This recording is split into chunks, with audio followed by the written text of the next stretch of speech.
Hello, dear friends. We are sincerely happy to greet you again. Today we will talk with the esteemed Igor Mikhailovich Danilov. Greetings.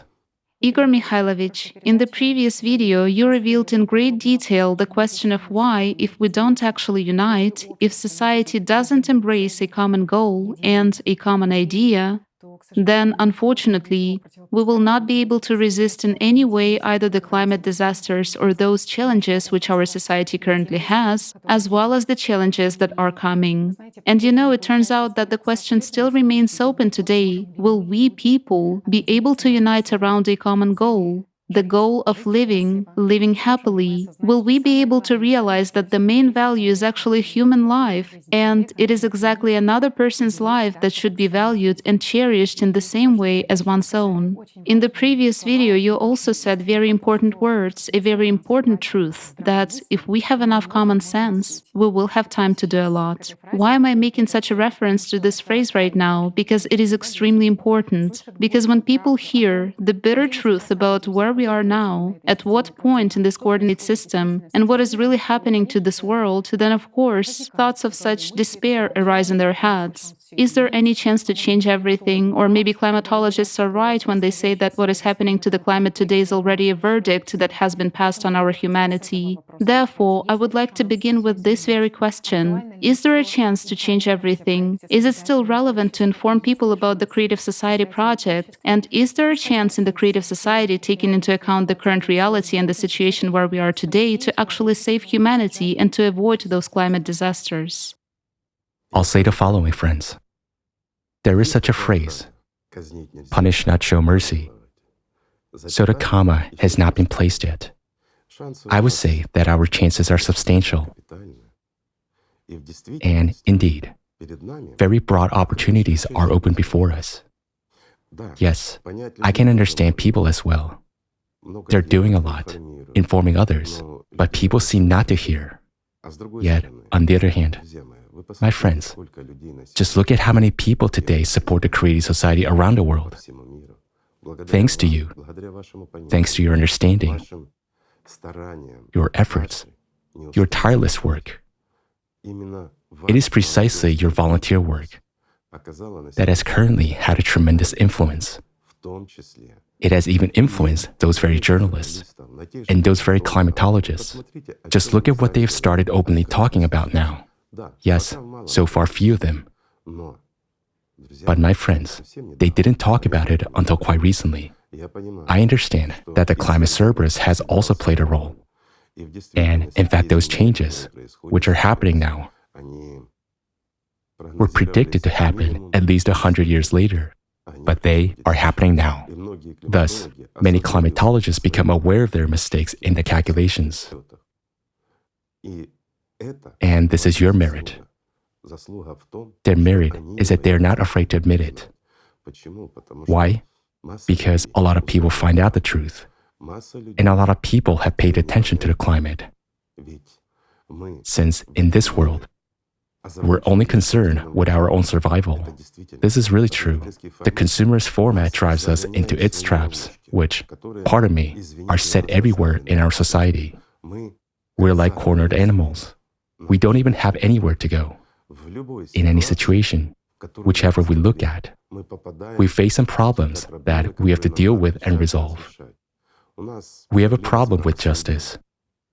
We have a problem with the economy. We have a problem, with sanity. This is indeed so.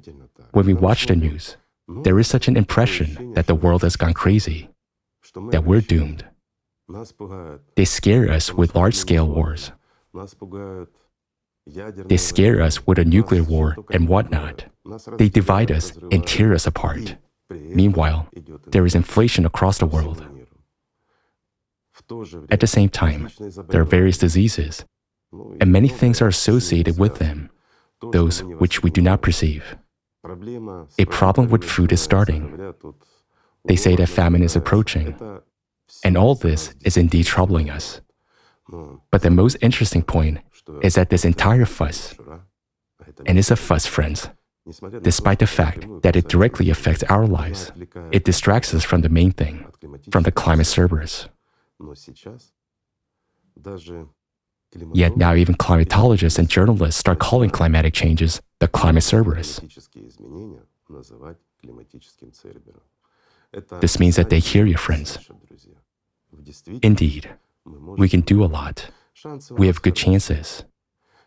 And even if we had no chance, we would be obliged, if we had a seedling in our hands, to keep planting it to the end. That's the right thing to do. It doesn't matter how the world will react and what will happen to it tomorrow. What matters is how we act. Our conscience should be clear. Our catharsis takes place precisely in our actions. And pardon me, no matter how much we want it to be otherwise, and no matter what we all do, in reality, our existence in our physical bodies ends very fast. And when we stop being in this world, in our physical bodies, we transition into a different state. And this is no longer religion. It's already the science of today. After all, the quantum state of our information, of our consciousness, is everlasting.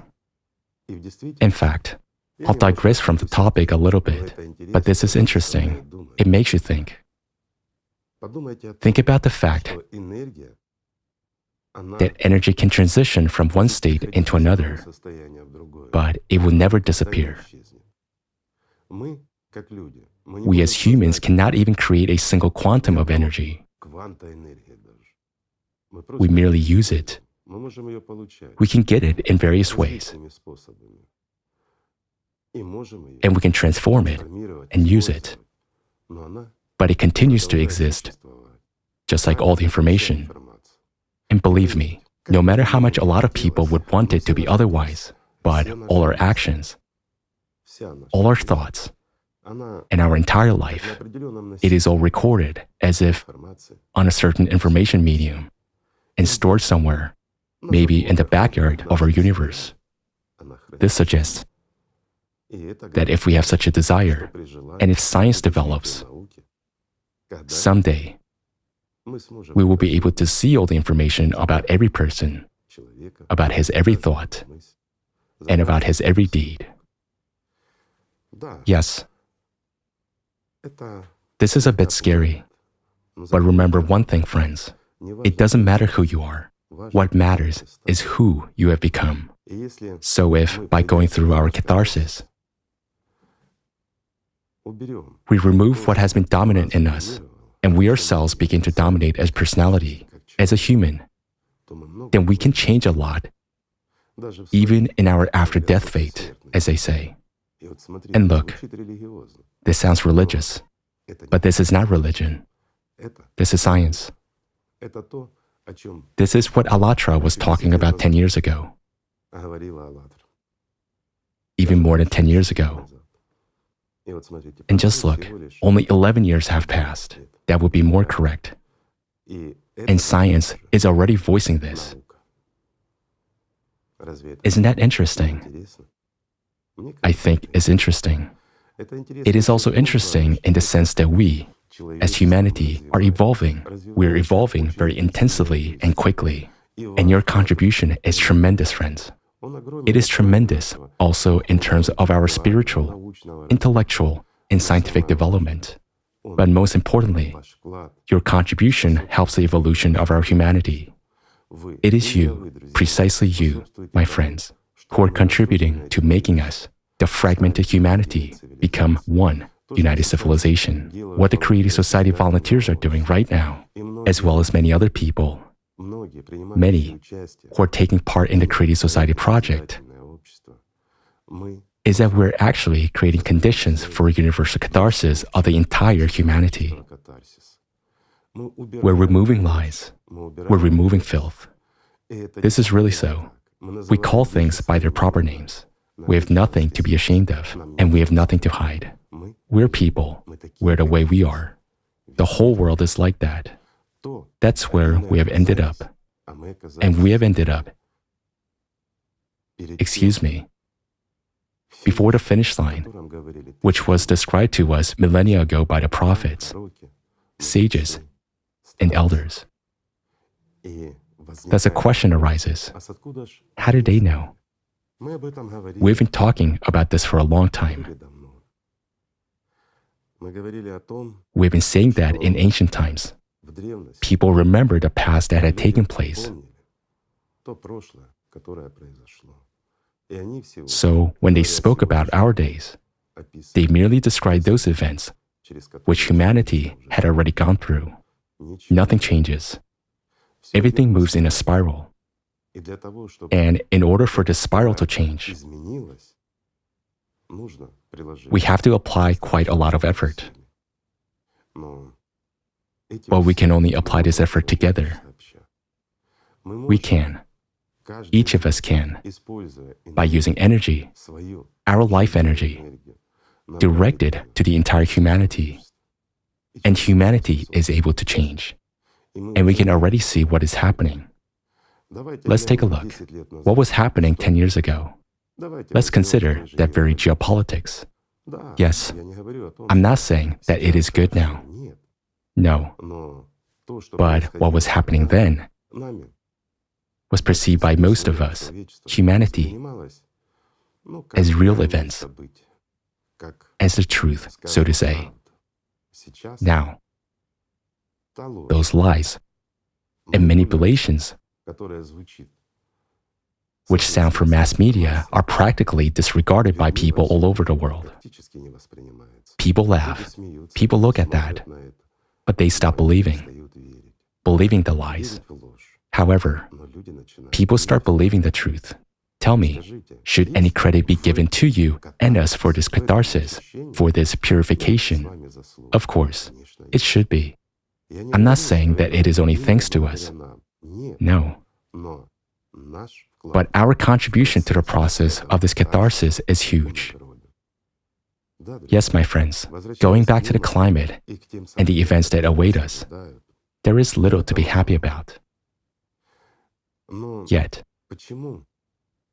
why do people fail to hear us properly? Why aren't things happening the way we want them to? I will again answer from the perspective of science. Because what our consciousness tells us is not the actual truth. Why? Because our consciousness works against logic. It imposes on us the ideas and subjective perceptions that are beneficial to it. And this is no longer a paradox. It is science again. Consciousness manipulates us as humans. This is really so. It makes a decision much earlier than we receive that decision, which is supposedly ours. But that's the way it is. And these are already the obvious facts of neurophysiology. Sometimes, consciousness creates such sensations and such an inner world for us that becomes unbearable. And sometimes, it is precisely consciousness that pushes us even to extreme actions, those we ourselves would never take.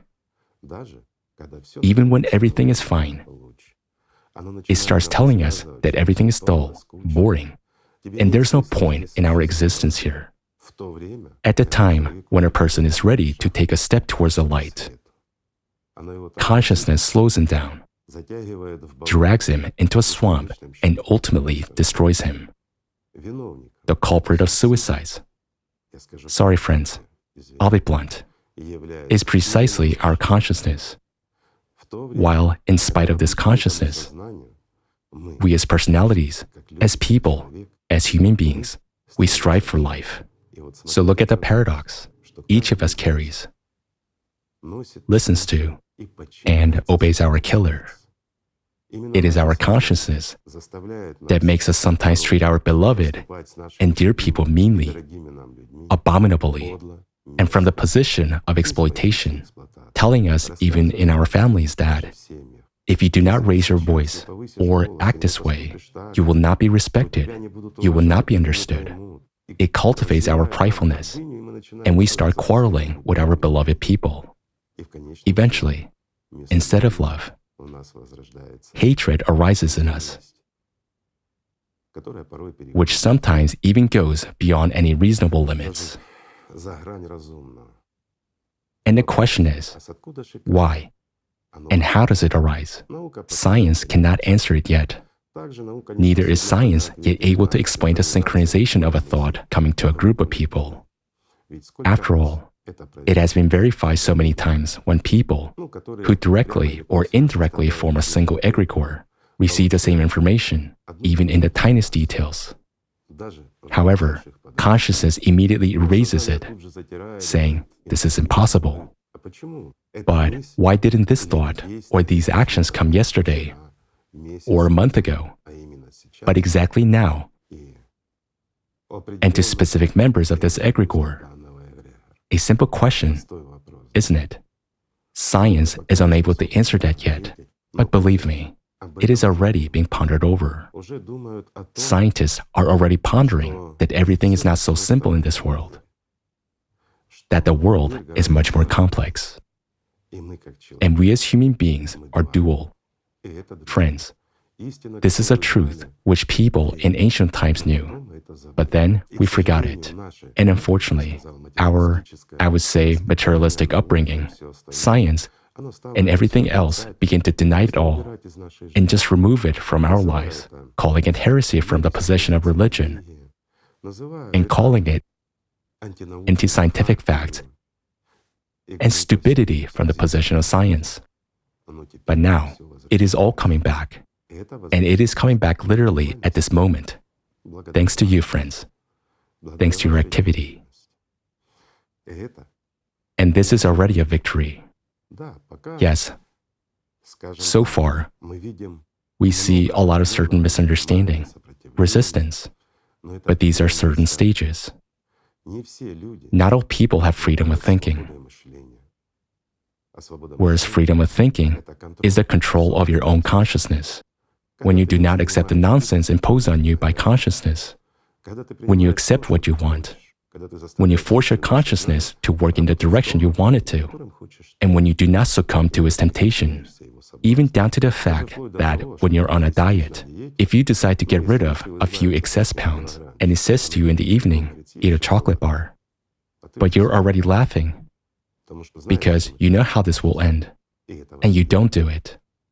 While just recently, you listened to it because it said to you, "Come on, a small piece is nothing. Have some bedtime tea with a piece of chocolate." So what did we do? We would sit down and drink tea with a piece of chocolate until the whole bar was finished. And in the morning, we would get up, stand on a scale, and once again get upset, while our consciousness told us, "See how weak you are, how worthless you are, how fat and bad you are." It belittled, humiliated, and blamed us. A simple, trivial example, but it's true. That's exactly what it does to a lot of people who hear about the creative society. It is done in exactly the same way, and exactly by consciousness. It's unprofitable for consciousness that we know the truth. It's unprofitable for it that the truth sounds at all. You know, looking ahead, there's some things I would like to tell you now, but we'll talk about them later. When we, being religious people, justify terrible things, really terrible things, nearly as those done by the will of God, because our consciousness told us so, which has nothing to do with God, but on the contrary, precisely with the one who opposes God. Because for it, for our consciousness, God and our spiritual freedom are akin to death. Everything is very simple. It's the same when it comes to people.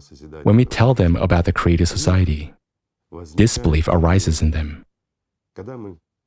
When we start telling them about the creative society, about the climatic problems that are really underway, without even talking about what is coming, a lot of people are shocked because they haven't seen it. Their consciousness did not allow them to perceive the actual picture of the horrifying climatic changes happening even today, and they experience shock. The next stage is rejection and denial. Denial of what they themselves see. Denial, because it's a threat to their supposedly peaceful and settled life, in which they are constantly experiencing fears, discomfort, and humiliation. But they have hope from their consciousness that tomorrow something will improve. However, when they realize what is happening to the climate, they realize that nothing will improve tomorrow. The picture that our consciousness draws for us is breaking down. But doesn't it really draw pictures for you? Or didn't it draw them for you? Didn't it say that tomorrow it will be better? Well, if not tomorrow, then the day after tomorrow for sure. The day after tomorrow, everything will improve. You will recover. You will lose weight. You will find a job. You will earn money. You will have love, happiness. Everything will be fine with your children. You will build a house or renovate it. It's all for tomorrow, but not today. Therefore, this denial naturally arises from consciousness, because a human, as personality, already begins to realize that his tomorrow is questionable. And after denial, aggression and the search for someone to blame arise. This is also a natural stage. Who is to blame? Cows are to blame. We people, the anthropogenic factor, or the factories are to blame. This is really so. And now, we as the entire humankind are at the stage of aggression and searching for the guilty ones. While the next stage is acceptance, when consciousness runs out of arguments and accepts reality. But it only accepts it when we as people, as humans, as personalities, realize it all. Then consciousness has no chance, and simply, part of me has nothing to counter with. Its arguments fall apart. Its lies, the lies of consciousness, become clear and obvious. And then we are ready as personalities perceive reality. And then we naturally give a command to our consciousness to start acting. Look how much time a person needs. While sometimes we want people to heed everything we say at once, forgetting how much time we ourselves have spent to realize it, to perceive it, and to make at least a step in this direction in order to save our own lives and our planet. And only afterwards, when we actually realize everything, when we study, understand, and delve into it, this entire world is revealed to us as it is. Only afterwards do we go to people. Yet, we want them to understand it at once. So friends, have patience, and again patience. The comma hasn't been placed yet. We have a huge chance. We can change everything. I will say even more. If right now, today, we held a world referendum and adopted the Creative Society, created an electoral platform, and our lives would begin to change. We would already know for sure that from January 1st, 2024, we would enter the transition period to the Creative Society. And that's it. All the lies, all the filth of this world, all the manipulations, and a lot of negativity associated with it would be left behind. And now we need to build a new world. And we would already start thinking positively. We would begin to think about how we can really build a world in which the highest value would be human life. How we can provide food and water to those who need it. How we can provide everyone with quality health care and everything else necessary. When we start thinking and solving this, then everything will change. In this case, I'll tell you the following. If we voted and adopted the Creative Society today, then within a year, mark my words, friends, if we voted today for the Creative Society and decided that it should be implemented, then within a year, the Cerberus would go back where it came from, and the climate would calm down. And in literally 3 years, we would control volcanoes and earthquakes for the rest of the life of this planet. But humanity would gain a chance to live for billions of years. Not millions, but billions. In other words, our civilization would gain a chance to exist for billions of years. And each of us would change our life the way we cannot even imagine. Our life would become much more interesting, more important, more necessary, and most importantly, without fear of today or tomorrow. This means true freedom. And this is what we're striving for when we realize it. But for many people, it all sounds like a fairy tale at the moment. Even what I said, that the climate would change within a year, that everything would fall into place. I'm speaking quite responsibly about this. But there's a problem. If a year passes, for example, then on the same day, but in the year 2024, we will already need much more than a year to calm down the climate. And in the future, we'll need even more time. What does that mean? It means that once the climate gains momentum, it will continue to spin by inertia like a flywheel, and it will be hard for us to slow it down. And that would affect our homes, our lives. This Cerberus would destroy our planet. And ultimately, there is a red line, after which we won't be able to stop this flywheel at all, friends. This is really true.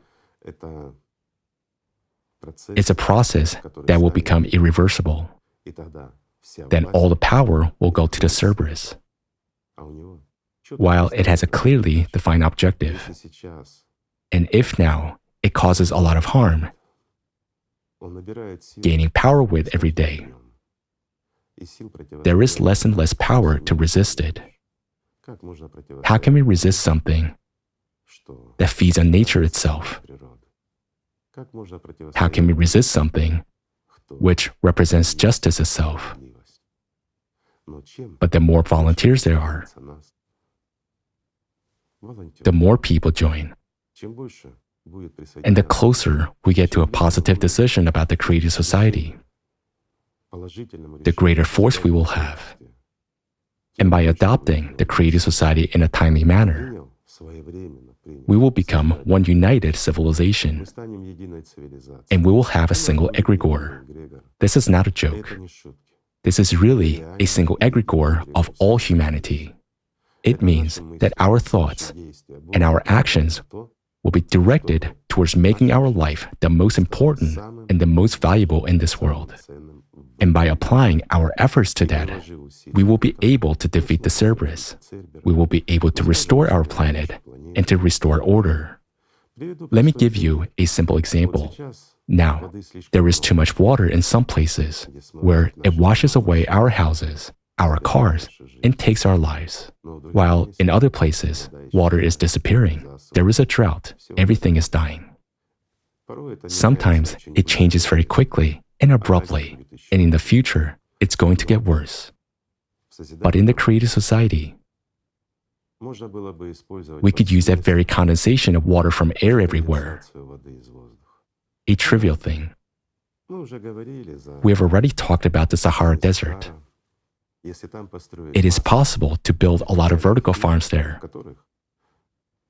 and grow all the products needed for us, for humanity, for the whole civilization using FFGs. While using FFGs means that we don't have problems with energy. And when it comes to condensing large quantities of water, the number one and the most important thing is energy. But if we have enough of it, as much as we need, we'll have as much water as we need too. And if we start condensing large quantities of water from the air, even in the driest regions of our planet, and even better, if we stop taking water from rivers, stop taking water from the Earth's interior, from wells, aquifer wells, and so on, and start condensing it from the air, what will this result in? Let me give you a simple example. Today, our ocean is dying. It is polluted, among other things, with plastic, microplastic, nanoplastic. It is in almost every molecule of water in the ocean. Condensing means taking away moisture from our atmosphere, which will immediately start to be compensated by increased evaporation from the surface of the water, especially of the ocean. Thus, friends, if we apply a little effort and create these devices for condensing and obtaining this water, and excuse me, it will be much cleaner than if we take it even from deep aquifer wells. And since it is cleaner, it means it will be more useful. We will be able to clean the ocean of everything that is deadly in it now. By simply condensing the water, we can clean and hence revitalize the ocean itself considerably. We can reactivate the air conditioner of our planet, and much will be restored. A lot of people will say, that's difficult, that's unrealistic. What about fields? What about other things? Yet, there's no need to irrigate a lot of fields. We should leave a majority of the fields alone and build vertical farms instead. That's convenient and environmentally friendly. Again, the advantages of these farms are huge. This means truly organic products that gain strength under special conditions. They are very nutritious and very healthy. We can control their growth and everything that gets into the plants. We don't need huge amounts of pesticides and all sorts of bad chemicals that end up in our soil, in our water, and worst of all, in our bodies with the food we grow. Would that be acceptable in the creative society? After all, the most important thing, my friend, is your life and therefore your health. Would we have the right to use pesticides for you to consume? After all, taking care of people is everyone's paramount responsibility. It means we won't be able to use chemicals that are harmful in any way. So we should grow the same plants, but in different, special, controlled conditions, where the yield increases many times over. And thanks to these vertical farms, we will easily be able to feed not even 8 billion, but 50 billion or more people, while freeing up millions of hectares of land for people to build their homes on. For God's sake, we can just create environmentally pleasant conditions to at least admire the beautiful world. Give those very animals the opportunity to grow up in safety and replace our hobbies, even for those who love hunting, with virtual hunting. After all, it's all the same. You won't even notice the difference when you're hunting. The same goes for fishing. As for animals, it's better to go together with children to feed them and to play with them. It is also better to come and feed the fish and watch it swimming and eating. As for fishing, excuse me, you can actually do it on a virtual tour. But we can grow and produce everything we need for food during the transition period already in vertical farms, and as much as we need. And when we build a creative society, we will no longer need to grow food and kill animals in order to eat them and nourish our bodies, because everything consists of the same thing. As we have already said, energy doesn't disappear. It transitions from one state into another. And if we learn to manipulate that energy, we can create anything. Ice cream, cake, and that very steak. At that, everyone will be alive and well, and no farms are needed, and no one suffers. This is no longer fiction, but science. And it is becoming science thanks to you, my friends. Thanks to the fact that you're working, creating, and doing it. Thanks to the fact that even now, as I'm talking to you, a large number of our friends, volunteers, are engaged in the development of science and what I've just been talking about. And it's no longer science fiction. It is becoming reality already today. Look how much we can do and how much we're actually doing with you, friends.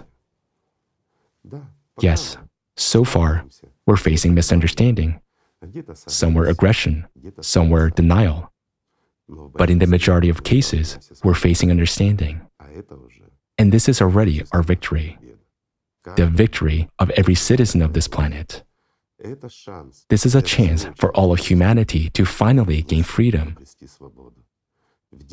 to actually make our life the most valuable on this planet, and to actually start living without fear of heart attack, without fear of any disease that is transmitted from one person to another, because very quickly we will overcome it all, including old age. Of course, some problems will remain for a certain period of time while we fight against stupidity. But I hope we will overcome that too. Therefore, friends, we should not stop in fact. We should just understand how everything is arranged. And then our capabilities indeed become many times greater. So thank you very much. Thank you very much. Thank you, friends. Thank you for being here, for understanding everything. And most importantly,